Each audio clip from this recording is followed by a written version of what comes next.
Jangan gorene oleh-oleh. Sabar lo yu. Wingi pas aku telepon jare arep sampean kayak amplop. Eleng ae. Wes sambil jalan-jalan. Loh, lah kok kosong?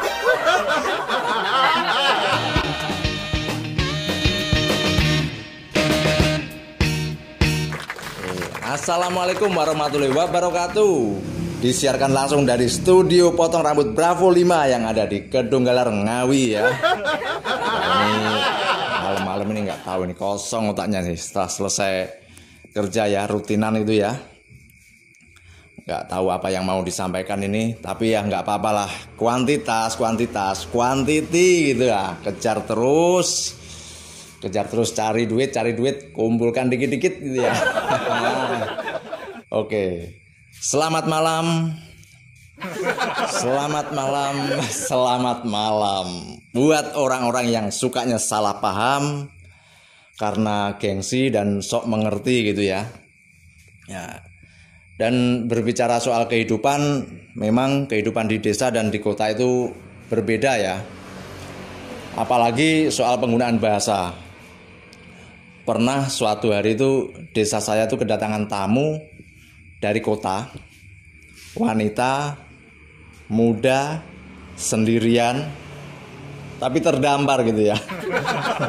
Dan dia itu berjalan kaki sambil membawa tas ransel yang pura-pura berat gitu ya. Ya mungkin untuk mendapatkan ibadah dari orang-orang yang berpapasan sama dia. Kemudian di tengah jalan itu dia ketemu sama laki-laki tua atau bapak-bapak lah.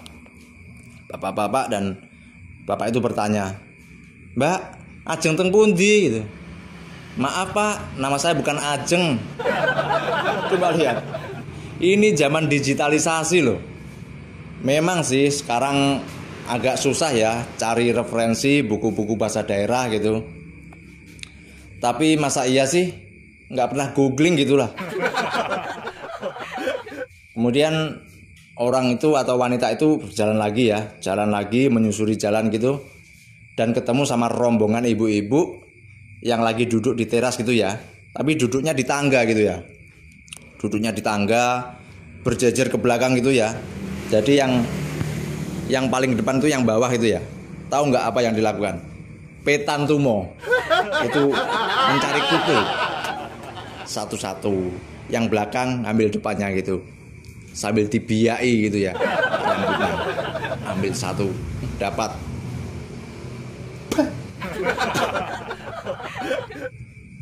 gitu.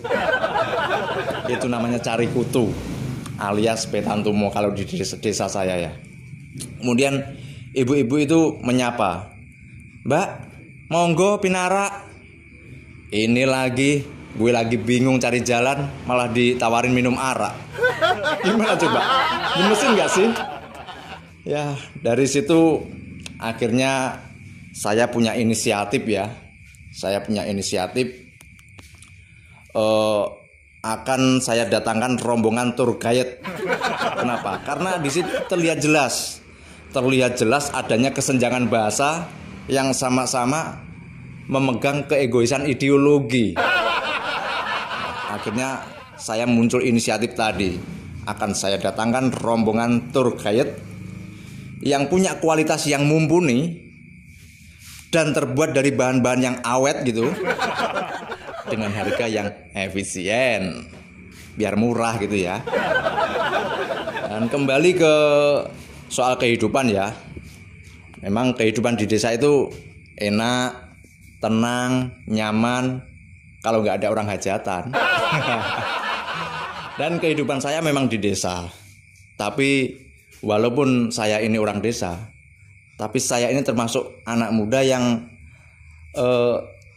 terdigitalisasi secara terstruktur, sistematis dan masif gitu. Ingat kata-kata ini. Kelak nanti 2024 akan ramai orang-orang bicara tentang terstruktur, sistematis dan masif gitu ya. Dan berbicara TSM tadi ya, bahwa tubuh saya ini kalau di USG gitu ya, itu semuanya itu sudah terkontaminasi dengan yang namanya gadget. Nah, ini bahasa keren, ini gadget gitu ya. Dan apabila di USG gitu ya, tahu nggak, jantung saya itu kalau di USG gitu bisa tiktokan. Hai, gimana kabarnya? Kamu dari mana? Oh, nah, gimana? Itu jantung saya itu bisa main TikTok itu. Dan kalau di USG gitu ya, paru-paru saya itu ya. Ini paru-paru kan ada dua, kanan dan kiri. Nah, ini tuh paru-paru saya itu bisa sekongkolan untuk main Mobile Legend gitu ya. Ya, untuk mengalahkan musuh-musuhnya gitu. Aneh kan? Paru-paru bisa sekongkolan gitu ya. Dan kemudian ginjal saya itu ya. Ginjal saya ini termasuk ginjal yang canggih. Ginjal ini kan fungsinya untuk menyaring air gitu ya. Jadi ginjal saya itu dalam menyaring air itu pakai metal detektor gitu ya. Canggih. Ada air yang masuk gitu.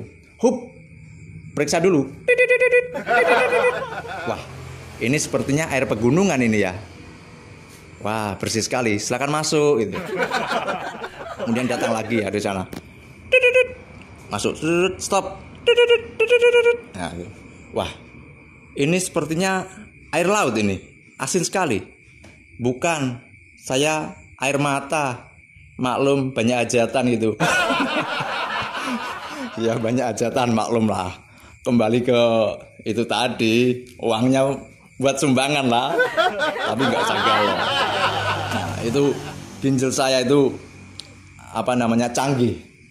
Untuk menyaring itu punya metal detektor ya. Dan tenggorokan saya ini yang paling menarik. Tahu nggak? Tenggorokan saya ini jenis tenggorokan yang berwibawa. Bayangkan, tenggorokan ini apabila ada makanan yang masuk gitu ya, nuwun sewu gitu. Permisi gitu ya. Makanan saja bisa sopan, punya sopan santun. Dan itu jarang sekali saya lihat pada tipe anak-anak muda sekarang itu ya. Saya Agung Panca. Wassalamualaikum warahmatullahi wabarakatuh.